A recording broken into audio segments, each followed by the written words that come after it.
Assalamualaikum. I am Rukhaya Nadir and I am going to discuss drug-induced kidney diseases. So first of all, let's start with its introduction. कि kidney का क्या specific function है, kidney क्या काम करती है. Kidney clearing the excess body fluid and remove metabolic and exogenous toxins from the blood. अब drug में जो ड्रग है वो ब्लड में जाती है, ब्लड में जितनी भी ड्रग है वो किडनी में लाजमी आएगी, और किडनी से अगर वो एक्सक्रीट आउट नहीं हो रही तो वहाँ पे टॉक्सिसिटी कॉज करेगी, वो वहाँ पे टॉक्सिसिटी कॉज करेगी तो किडनी डैमेज होने के चांसेस ज़्यादा होंगे. Many potentially causing drug induced renal failure as the drug may be filtered or secreted into the lumen of the renal tubules. अब क्या है कि drug induced kidney failure is major adverse event associated with multiple medication classes. हमारे पास बहुत सारी drugs हैं जो कि OTC पे मिलती हैं, एनाल्जेसिक्स हैं, एंटीबायोटिक्स हैं, कीमोथेराप्यूटिक्स हैं. ये सारी ड्रग्स जो है इन काफ़ी चांसेस होते हैं कि ये किडनी को डैमेज करती है. 16% ऑफ द पेशेंट्स जो कि बेस लाइन होती है या जिनकी नॉर्मल किडनी होती है, अगर वो हॉस्पिटलाइज है और उनको मेडिकेशंस दी जा रही हैं, कुछ इस तरह की मेडिकेशंस हैं जो कि किडनी को डैमेज कर सकती हैं, तो वो मोस्टली ऐसा होता है कि किडनी डैमेज हो जाती है जो पेशेंट्स नॉर्मल भी होते हैं. ये जो है हमारे पास कुछ ड्रग्स हैं जो कि किडनी डैमेज करती हैं. Antibiotics, analgesics, anti convulsants, antivirals, amphotericins. ये आप आगे देख लीजिएगा कि ये कौन कौन सी ड्रग्स हैं जो कि किडनी को डैमेज कर रही होती है. और हमारे पास आगे हम जो डिस्कस कर रहे हैं वो है अमाइनोग्लाइकोसाइड्स, क्योंकि ये बहुत कॉमनली यूज़ भी हो रही हैं, एंटीबायोटिक हैं और ये बहुत कॉमनली किडनी को डैमेज भी कर रही हैं. इनकी अप टू आई थिंक 25% जो है वो इन्होंने अमाइनोग्लाइकोसाइड अगर यूज़ कर रहे हैं पेशेंट तो इन्होंने डैमेज किडनी को करना ही है. लेकिन मोस्टली क्या होता है कि अगर पेशेंट जो है वो एज उनकी ज़्यादा है या उसकी जो है वो रीनल पहले से डैमेज है, यानी कि किडनी डैमेज पहले से ही है, या तीसरा फैक्टर हमारे पास क्या हो सकता है कि वो लॉन्गर ड्यूरेशन के लिए इन मेडिसिन को यूज़ कर रहा है, तो क्या होगा, किडनी डैमेज होने के चांसेस ज़्यादा होंगे. अब इसकी क्लास में हमें पता है कि ये अमाइनोग्लाइकोसाइड कौन कौन सी ड्रग्स होती हैं, जेंटामाइसिन, स्ट्रेप्टोमाइसिन, कैनामाइसिन. अब ये ड्रग्स किस तरह से किडनी को डैमेज करती है, तो या तो उसकी ट्यूबुलर टॉक्सिसिटी हो जाएगी या ग्लोमेरुलर फिल्ट्रेशन को रिडक्शन उसकी हो जाएगी, फिल्ट्रेशन रेट कम हो जाएगा किडनी का, या फिर क्या होगा कि हमारी जो ब्लड जो फ्लो है किडनी में उसकी रिडक्शन हो जाएगी. ये 3 मैकेनिज्म हैं जिनके थ्रू अमाइनोग्लाइकोसाइड्स जो है किडनी को डैमेज कर सकती हैं. पहला मैकेनिज्म हमारे पास रीनल ट्यूबुलर टॉक्सिसिटी का है. इसमें क्या होता है कि जो हमारे पास ड्रग है उसने वो प्रॉक्सिमल ट्यूबुल में जाएगी, वहाँ पे क्या करेगी, उसके एंडोसाइटोसिस कराएगी, कॉन्सेंट्रेट होगी लाइसोसोम्स में, गोल्जी बॉडीज़ में जाएगी, एंडोप्लाज्मिक रेटिकुलम में जाएगी. उसके बाद क्या होगा आखिरकार कि once threshold is reached the aminoglycoside empty in cytosols act on mitochondria और क्या करेगी, इंड्यूस करवाएगी एपोप्टोसिस, नेक्रोसिस. इन दोनों की वजह से क्या होगा, ट्रांसपोर्टर्स हो जाएंगे ब्लॉक. अब हमारे पास ट्यूब्यूल्स के जो ट्रांसपोर्टर्स हैं वो ब्लॉक हो गए हैं, सेल्स की जो एफिशिएंसी है वो कम हो गई है. ये हमारे मेजर मैकेनिज्म है या प्राइमरी मैकेनिज्म आप इसको कहेंगे कि इससे किडनी डैमेज होती है. अब क्या होता है, सेकंड मैकेनिज्म हमने इसका क्या देखना है वो है फिल्ट्रेशन किस तरह से कम होती है. इन ड्रग्स ने क्या करना है, मेसेंजियल सेल्स होते हैं उसकी कॉन्ट्रैक्शन कराएगी. मेसेंजियल सेल्स कॉन्ट्रैक्ट होंगे तो बेसल जो सेल होंगे ग्लोमेरुलर फिल्ट्रेशन जो कराते हैं वो भी कॉन्ट्रैक्ट होंगे. उसकी वजह से क्या होगा, फिल्ट्रेशन रेट और खुद ही से कम हो जाएगा क्योंकि हमारे पास सेल कॉन्ट्रैक्ट हो गए. तीसरा हमारे पास क्या है जी, ब्लड फ्लो की रिडक्शन हो जाएगी. तो ब्लड फ्लो की रिडक्शन किस तरह से हो रही है, ये क्या करती हैं ड्रग्स, वैस्कुलर रेजिस्टेंस बढ़ा देती हैं जिसकी वजह से ब्लड फ्लो कम हो जाएगा किडनी को. तो ये किसी इस तरह से भी होता है कि प्रॉक्सिमल ट्यूब्यूल जब डैमेज होती हैं तो प्रॉक्सिमल ट्यूब्यूल डैमेज होंगी तो ये क्या करेगी, prevent the loss of fluid from the body. Electrolyte जो कि एक्सेसिव उसमें जा रहे होते हैं उसको भी ज़्यादा जो है ये करेगी. तो सॉरी ये जो है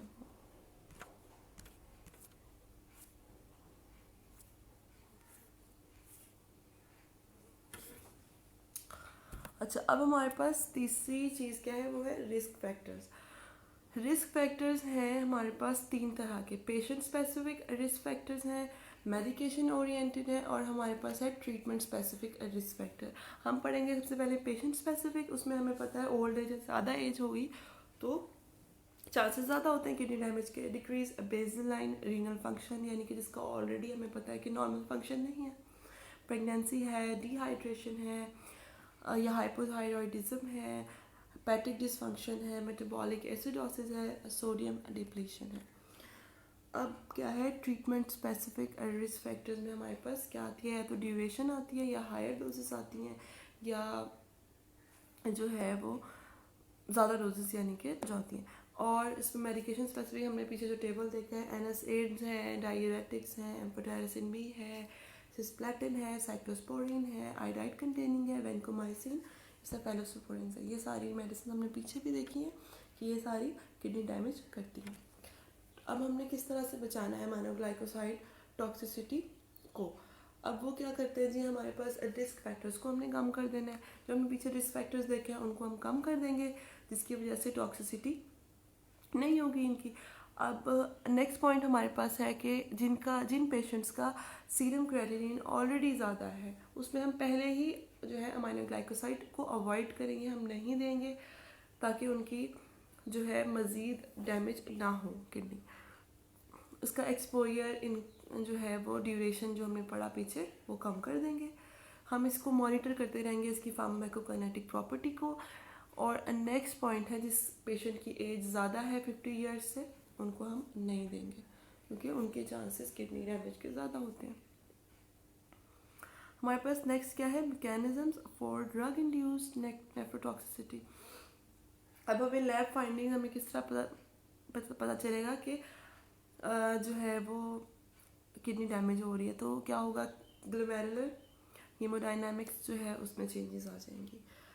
ट्यूबुलर सेल की टॉक्सिसिटी है, इन्फ्लेमेशन ऑफ किडनी है, क्रिस्टल नेफ्रोपैथी है। क्रिस्टल नेफ्रोपैथी क्या होता है, क्रिस्टल यानी कि मेडिकेशन जो कि यूरिन में इनसॉल्युबल होती हैं वो प्रेसिपिटेट हो जाती हैं, यानी कि क्रिस्टल फॉर्मेशन हो जाती है। रेब्डोमाइलोसिस, हमें पता है कि जो स्केलेटल मसल है वो जब टूटती है तो मायोग्लोबिन रिलीज़ होती है।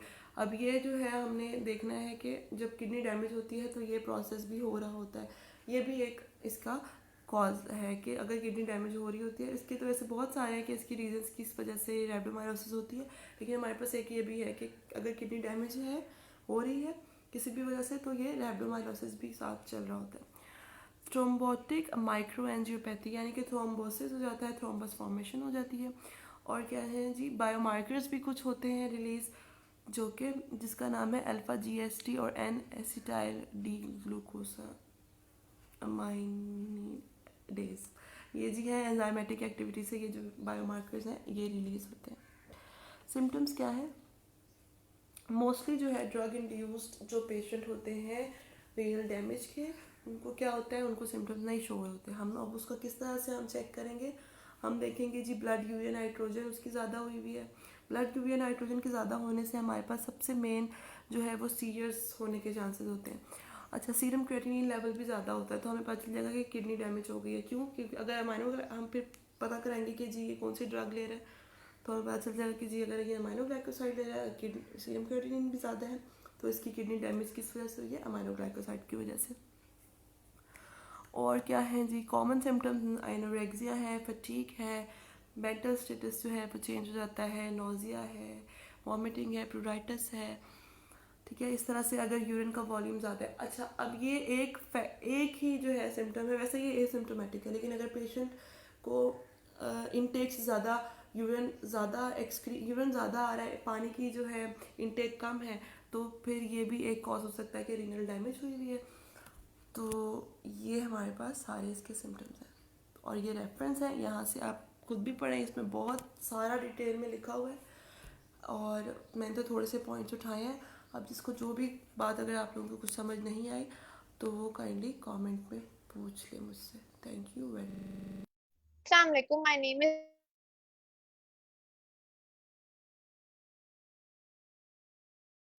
Basically a medical term for hair loss. अब वो हेयर लॉस जो है किसी भी बॉडी पार्ट से हो सकता है, लाइक हेड से, लेकिन मेनली जो है ना ये हेड से होता है।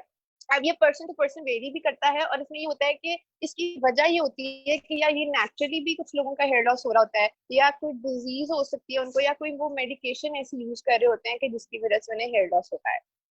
अब ड्रग्स जो इंड्यूस करते हैं हेयर लॉस, उसमें आता है acne medication containing vitamin A, chemotherapeutic agents, antidepressants, blood control pills, anticoagulating drugs, cholesterol lowering drugs, drugs that suppress the immune system, epilepsy drugs, high blood pressure medications, hormone replacement therapy, mood stabilizers, NSAIDs, weight loss medicines and steroids. अब hair growth के ना 3 stages होते हैं। पहला stage होता है एनर्जिन, इसमें ना ग्रोथ फेज होता है, इसमें जो है हेयर को ब्लड सप्लाई के जरिए से नॉरिशमेंट मिलती है। दूसरा जो होता है कैटेजन फेज होता है, इसमें जो है वो ब्लड सप्लाई उसकी डिटैच हो जाती है। और तीसरा जो है ना वो टेलिजन फेज होता है। अब क्योंकि ब्लड सप्लाई डिटैच हो गया तो हेयर जो है हेयर फॉलिकल सरफेस के ऊपर आ जाता है। अब पैथोफिजियोलॉजी क्या है कि अगर हम कोई मेडिकेशन यूज करते हैं ना तो उससे 2 तरह के हेयर लॉस हो सकते हैं। एक होता है टेलोजन एफ्लूवियम और एक होता है एनर्जिन एफ्लूवियम।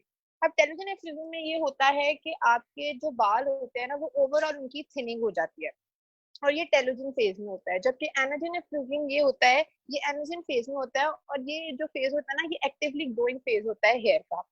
तो इसमें क्या होता है कि यहाँ ये आपकी ना बॉडी पे जो है ना ओवरऑल बॉडी के हेयर्स को अफेक्ट करती है, और ये जो है ना कीमोथेरेपी ड्रग्स की वजह से जो है ना मोस्टली अकर ये इसी की ये वजह होती है हेयर लॉस। अब कीमोथेरेपी मेडिकेशन जो हैं जैसे कार्बोप्लेटिन, सिस्प्लेटिन, साइक्लोफॉस्फेमाइड और विनक्रिस्टीन। अब जो ये ड्रग्स है ना ये हेयर लॉस कैसे कराती हैं कि इनका कीमोथेरेपी ड्रग्स का बेसिकली काम ये होता है कि जितने भी बॉडी में एक्टिवली ग्रोइंग सेल्स होते हैं ना उनकी डिवीजन को ये स्टॉप करती है। तो अब जो केराटिनोसाइट्स होते हैं ना हेयर फॉलिकल्स में, वो बॉडी के सबसे ज्यादा रैपिडली डिवाइडिंग सेल्स है, और वहाँ पे ना ब्लड सप्लाई भी बहुत ज्यादा होता है। तो इसलिए कैंसर के जो ड्रग्स होते हैं ना वो सब क्योंकि वो एक्टिवली डिवाइडिंग सेल्स को की ग्रोथ को स्टॉप करते हैं, तो इसलिए हेयर के जो है ना सेल्स वो अफेक्ट होते हैं इससे, और हेयर लॉस हो जाता है। Next, factors affecting hair loss due to chemo. अब होता है कि कितनी डोज ले रहे हैं और how often the chemotherapy is given, उसका रूट ऑफ एडमिनिस्ट्रेशन क्या है। अगर हम आईवी रूट से किसी भी ड्रग को दे रहे हैं तो वो ब्लड में जल्दी पहुंचता है, और इसकी वजह से हेयर लॉस ज्यादा होता है एज कम्पेयर टू जो ओरल डोजेज होती है कीमो की। अब ड्रग के कॉम्बिनेशन क्या है या इंडिविजुअल का जेनेटिक मेकअप क्या है। Science and symptoms. अब gradual thinning on top of the head, circular और पैची बाल्ड स्पॉट्स, सर के ऊपर ना वो गंजपन हो जाता है और लाइक स्पॉट्स बन जाते हैं। Loosening of hair, full body hair loss. Diagnosis and lab monitoring. अब इसमें सबसे पहले हम पेशेंट से पूछते हैं कि वो कौन कौन सी मेडिकेशन जो है वो यूज कर रहे हैं। उसके एग्जामिनेशन ऑफ स्कैल्प करते हैं, उसका हेयर फुल टेस्ट करते हैं कि उसके उससे हमें आइडिया हो जाता है कि उसके हेयर पतले हैं या हेयर का क्या वॉल्यूम है। अब स्कैल्प बायोप्सी में हम क्या करते हैं कि स्कैल्प के थोड़ा सा जो है ना पार्ट को एग्जामिन करते हैं, उसमें देखते हैं, उससे हमें पता लगता है कि जो हेयर लॉस है उसकी वजह क्या हो सकती है। या फिर ब्लड टेस्ट करके देखते हैं, उसमें पता चल, जिस तरह थायराइड फंक्शन टेस्ट है, अगर थायराइड का लेवल ज्यादा होता है बॉडी में तो हेयर लॉस ज्यादा होता है। तो मतलब ब्लड टेस्ट में हेल्प करते हैं जानने में कि हेयर लॉस की क्या वजह हो सकती है। Next, risk factors. इसमें आता है age, family history, nutrition, hormonal and medical conditions, या मेडिकेशन जो वो यूज कर रहा है।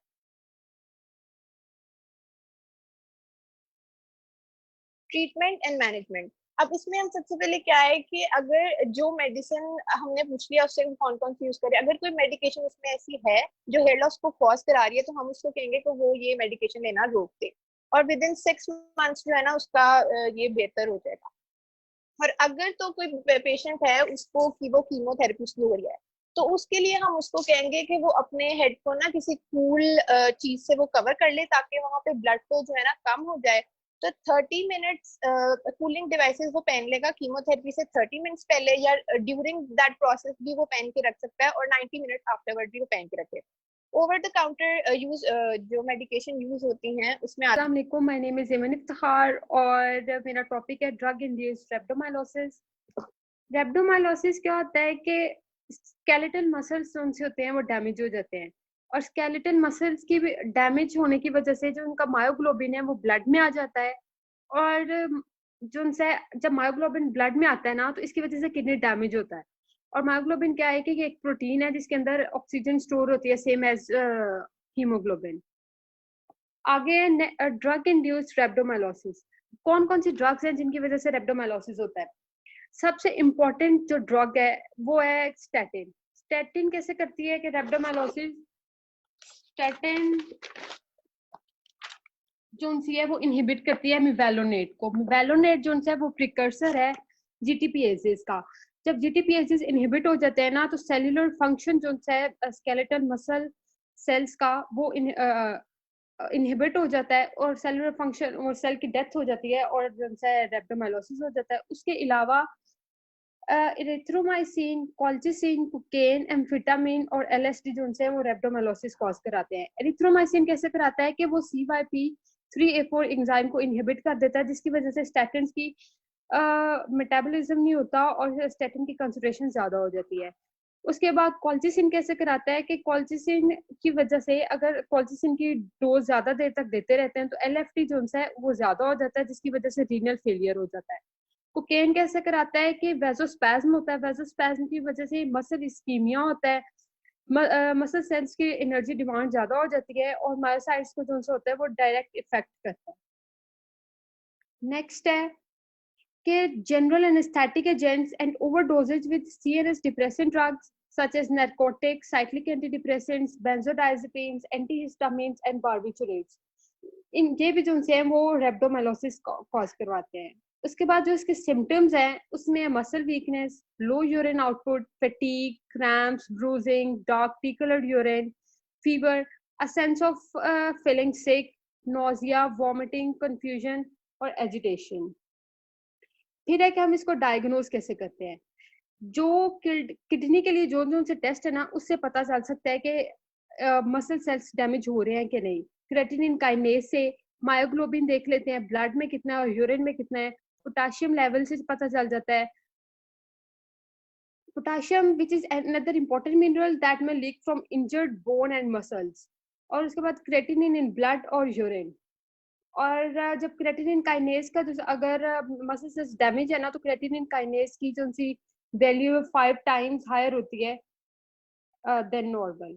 उसके बाद मैनेजमेंट है कि आप इसको मैनेज कैसे कर सकते हो, कि जिस ड्रग की वजह से ये मसल सेल्स डैमेज हो रहे हैं ना, वो ड्रग नहीं लो। या उसके बाद ये है कि आप इसके सिम्टोमेटिक ट्रीटमेंट करना शुरू कर दो, कि जिस तरह उस बंदे को अगर फीवर है तो उसके फीवर को ट्रीट करो, उसके क्रैम्प्स को ट्रीट करो, उसकी वॉमिटिंग को और उसके जो यूरिन को ट्रीट करो और उसकी वीकनेस को ट्रीट करो। तो उसकी आप सिम्टोमेटिक ट्रीटमेंट करके तो पेशेंट को जो कंफर्टेबल फील करवा सकते हैं। उसके बाद जो कुछ ड्रग्स हैं जो प्रिवेंट करती हैं एजिटेशन, सीजर्स को, मूवमेंट, एबनॉर्मल मूवमेंट्स को, वो ड्रग्स देना शुरू कर दो। या फिर ये है कि आप कंट्रोल करो हाइपोनेट्रीमिया को, कैल्सीमिया को और फास्फोरस को, मतलब आप इलेक्ट्रोलाइट्स को बैलेंस करना शुरू कर दो। और फिर उस बंदे को आईवी इन्फ्यूजन्स दो ताकि उसका इंट्रावास्कुलर वॉल्यूम जो है वो रिस्टोर हो। उसके ट्रीटमेंट में ये है कि उस बंदे को आईवी इन्फ्यूजन्स दो, मेडिकेशंस में उसको बाइकार्बोनेट्स, डाययूरेटिक्स और ऐसी ड्रग्स जो हाइपरकैलीमिया और हाइपोकैल्सीमिया को ट्रीट करे। अगर उस बंदे का रेब्डोमाइलोसिस जो है वो प्रोलॉन्ग्ड है और वो इतना है कि अब उसकी किडनी जो है उस फेलियर की तरफ जा रही है, तो उस बंदे का डायलिसिस स्टार्ट हो जाएगा। और होम रेमेडीज में ये है कि वो बंदा कंफर्टेबल पोजीशन पे लेटा रहे और रिलैक्स करे और बहुत ज्यादा पानी पिए। तो उसके बाद इसकी पैथोफिजियोलॉजी में ये है कि डीएचपी रिसेप्टर्स इन्वॉल्व होते हैं। जब भी कोई एजेंट, कोई भी मेडिसिन जिसकी वजह से रेब्डोमाइलोसिस होता है वो आके डीएचपी रिसेप्टर्स पे लगती है, तो डीएच रिसेप्टर्स आरवाईआर के साथ लिंक्ड होते हैं। आरवाईआर फिर क्या करता है कि इस सेल के अंदर जो से कैल्शियम है ना, उसको, उसकी अमाउंट को ज्यादा करता है और एटीपी जो है उसको कम करता है। कैल्शियम ज्यादा हो जाएगा तो वो सेल्स की कंस्ट्रक्शन होगी, वो इतना ज्यादा कंस्ट्रिक्ट करेगा कि वो डैमेज हो जाएगा और उसके अंदर से जिनसे उसके पे सारा मटेरियल है वो ब्लड में आना शुरू हो जाएगा। उसके बाद रिस्क फैक्टर्स जो उनसे हैं उसमें एज, जेंडर, किडनी और liver disease, diabetes mellitus, hypothyroidism, surgery, trauma, alcohol intake और डिफेक्ट इन ग्लाइकोजन साइकिल। यहाँ तो उस बंदे का ग्लाइकोजन साइकिल वाला ग्लाइकोजिनोलिसिस जो है वो डिस्टर्ब हो जाएगा, या फिर वो बंदा एक्सेसिव अल्कोहल ले रहा है, या फिर उसके बाद कोई भी ऐसा काम कर रहा है जिसपे मसल्स पे स्ट्रेस आ रहा है, तो उसके मसल सेल्स डैमेज हो जाएंगे। Thank you so much. Assalamu alaikum. My name is Muhammad Musharfiq and my topic of presentation is nephrolithiasis. Nephrolithiasis is derived from Greek word nephros and lithos. Nephros mean kidney and lithos mean stone. A kidney stone is a hard crystalline mineral material formed within the kidney or urinary tract. Kidney stones are a common cause of blood in the urine. और जब इसके साथ साथ हमारे abdomen में, flank में और groin में पेन स्टार्ट हो जाती है। किडनी स्टोन को हम समटाइम रीनल कैलकुली भी कहते हैं। मेडिकल टर्म जो किडनी स्टोन के लिए हम यूज करते हैं वो है nephrolithiasis. 1 in every 20 people develops kidney stones at some point in their life. Mechanisms are proposed for the formation of kidney stones. One is the hypersaturate urea and the other is supersaturation of urine. Hypersaturate urea is the most common cause of kidney stones. 2 in 3 cases are due to hypersaturate urea. Hypersaturate urea में क्या होता है कि ना हमारे जो citrate की excretion होती है ना वो कम हो जाती है, defined as less than 320 mg per day. जब भी हमें किडनी स्टोन होते हैं ना तो जो मोस्ट कॉमन काज होता है ना वो होता है सिट्रेट की जो एक्सक्रीशन होती है वो कम हो जाती है। And the second cause is the super saturation of urine. जो सुपर सैचुरेशन को ऐसे मैं डिफाइन कर रहा हूँ कि जो हमारा सॉल्वेंट होता है ना उसकी ना एक ख़ास लिमिट होती है कि वो इतने सल्यूट को ना वो अपने अंदर ना डिजोल्व कर सकता है। जब वो सल्यूट की लिमिट एक्सीड हो जाती है ना तो उसकी वजह से जो हमारे सोल्यूशन होता है वो सुपर सैचुरेट हो जाता है। और ऐसे ही यूरिन की कंडीशन है। यूरिन में जब सल्यूट की अमाउंट इंक्रीज हो जाए तो सुपर सैचुरेशन हो जाती है। जब भी सुपर सैचुरेशन होगी तो वो न्यूक्लिएशन को लीड करेगी, जिसकी वजह से हमारे जो रीनल पैपिला होता है उसमें एक स्मॉल सीड बन जाता है जो एग्रीगेट होता है एक ऑर्गेनाइज्ड मास में। मोस्ट कॉमन काजेज नेफ्रोलिथियासिस के हैं dehydration, mineral intakes, vitamin intake, animal protein and warm climate. Dehydration ऐसे मेन काज है क्योंकि जब भी वाटर की क्वांटिटी कम हो जाती है बॉडी में तो उसकी वजह से सल्यूट की अमाउंट डेफिनेटली इंक्रीज हो जाती है।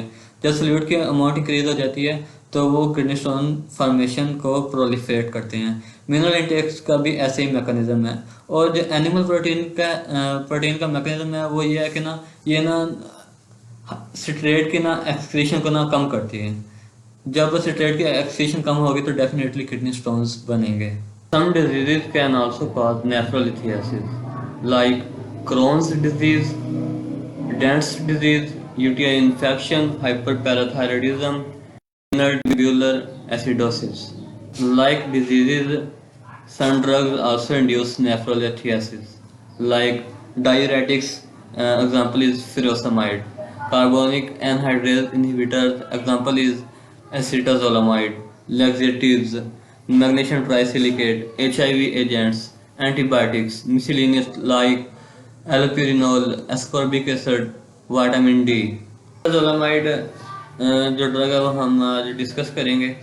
एसीटाजोलामाइड वो प्रोक्सिमल कनोलेटेड ट्यूब्यूल में एक्ट करती है जहाँ वो सोडियम बाइकार्बोनेट की रीअब्जॉर्प्शन को ब्लॉक कर देती है। अगर हम इसको प्रोलॉन्ग्ड यूज़ करें ना तो ये ना हाइपरक्लोरेमिक मेटाबॉलिक एसिडोसिस करवा सकती है, ठीक है। तो जिसकी वजह से हमारी जो यूरिनरी पीएच होती है वो इंक्रीज हो जाती है, यूरिनरी सिट्रेट डिक्रीज हो जाता है। और जब भी यूरिनरी सिट्रेट डिक्रीज होता है वो मैंने आपको बताया वो किडनी स्टोन फॉर्मेशन की तरफ हमें लेके जाता है। जो रिजल्टेंट मेटाबॉलिक एसिडोसिस होती है उसकी वजह से हमारी जो वेंटिलेशन होती है वो इंक्रीज़ हो जाती है, आर्टीरियल ऑक्सीजनेशन इंक्रीज़ हो जाती है। अगर इसको हम लॉन्ग टर्म यूज़ करते रहें तो कैल्शियम फॉस्फेट स्टार्ट हो जाती है।